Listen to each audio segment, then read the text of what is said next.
उम्मीद है आप सब स्वस्थ होंगे और मस्त होंगे। आप सभी को बाल दिवस के शुभ अवसर पर बायो मंत्रा क्लासेस की तरफ से आप सभी को बाल दिवस की हार्दिक शुभकामनाएं। आप सब जीवन की सभी सफलता को प्राप्त करें। भोलेनाथ की कृपा आप सब पर बनी रहे। इन्हीं सब बधाइयों के साथ आज हम सब एक नया टॉपिक पढ़ने जा रहे हैं, क्लाइनफेल्टर सिंड्रोम। आइए जानते हैं क्या होता है क्लाइनफेल्टर सिंड्रोम। क्लाइनफेल्टर सिंड्रोम की खोज डॉक्टर हैरी क्लाइनफेल्टर द्वारा 1942 में की गई। किसने किया? Doctor Harry Klinefelter. वो भी 1942 में इन्होंने बताया था कि क्लाइनफेल्टर सिंड्रोम होता है। यह सिंड्रोम जो है लिंग गुणसूत्री विकार है, यानी कि यह लिंग गुणसूत्र पर प्रभाव डालता है। जो 23वां जोड़ा गुणसूत्र होता है वह लिंग गुणसूत्र होता है और उसी पे प्रभाव डालता है। इसके 3 पॉइंट हैं, ए है। इन सभी को हम डिटेल में जानेंगे। नंबर 1 सूत्र है 44A + XXY = 47। इसमें गुणसूत्रों की संख्या 47 होती है।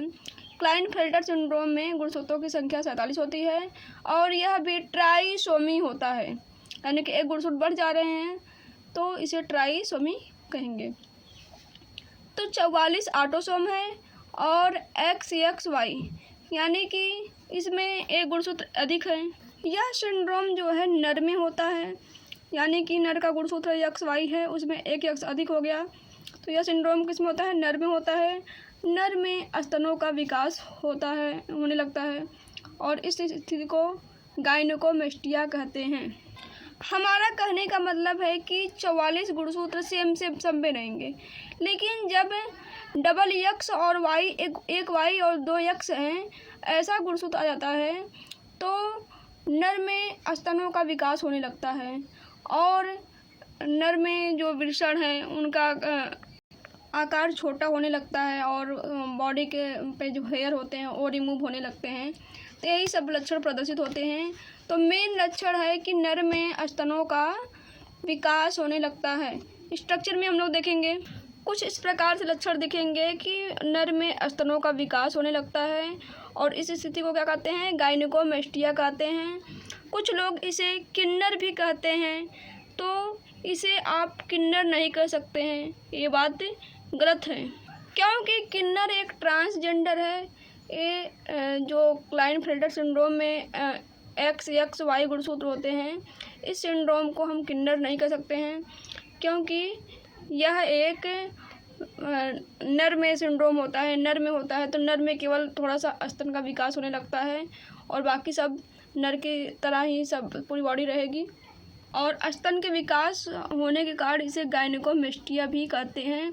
कुछ लोग गायनेकोमेस्टिया को किन्नर भी कहते हैं, तो ऐसा नहीं है। गायनेकोमेस्टिया और किन्नर में बहुत ही अंतर है। गायनेकोमेस्टिया जो है या नर में जब स्तन का विकास होता है तो इस स्थिति को गायनेकोमेस्टिया कहते हैं, और किन्नर जो है एक ट्रांसजेंडर है, यानी कि अलग जाति है, नर और मादा से अलग जाति है। दूसरा है यह जो है मादा में होता है। 44 ऑटोसोम सब में रहेंगे, बस गुणसूत्र जो है डबल X की जगह ट्रिपल X हो जाएंगे, यानी कि 3 गुणसूत्र हो जाएंगे लिंग गुणसूत्र और भी तीनों X। तो यह गुणसूत्रों की संख्या 47 हो जाएगी। यह जो है मादा में होता है। इसमें प्राथमिक तथा द्वितीयक लक्षण अल्प विकसित होते हैं, यानी कि मेंस्ट्रुअल साइकिल का आना और स्तन का विकास होना, हार्मोन का लेवल, यानी जो मादा में लक्षण होते हैं वो अल्प विकसित होते हैं। तीसरा देखेंगे 44 ऑटोसोम और XYY, यानी कि डबल Y आ जाएंगे। मेल तो पावरफुल होते हैं, लेकिन जब एक Y और आ जाता है तो इसे कहते हैं सुपर मेल। 44 ऑटोसोम और XYY, यानी गुणसूत्रों की संख्या कितनी हो जाएगी? 47। और यह जो है नर में होता है। ऐसे व्यक्ति में ज़्यादा विकास हो जाता है, जैसे आवश्यकता से अधिक लंबा। ऐसे व्यक्ति जो है बहुत ही लंबे होते हैं, नॉर्मल व्यक्तियों के अपेक्षा बहुत ही लंबे होते हैं और इसे सुपर मेल के नाम से जाना जाता है।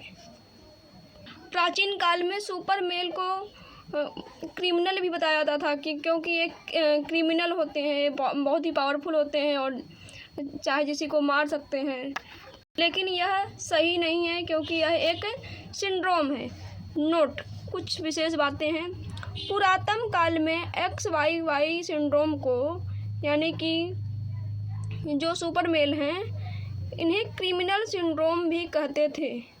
लेकिन रिसर्च के बाद यह गलत साबित हुआ क्योंकि यह क्रिमिनल नहीं है, इसीलिए इसे क्रिमिनल सिंड्रोम नहीं कह सकते हैं।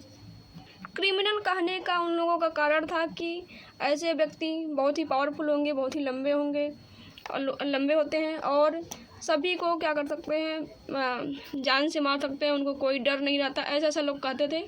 लेकिन ये सभी व्यक्तियों में लक्षण नहीं पाया है, कुछ व्यक्तियों में ऐसा लक्षण पाया जाता है।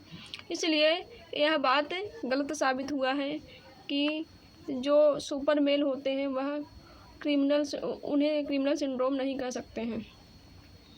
बस आज के लिए इतना ही।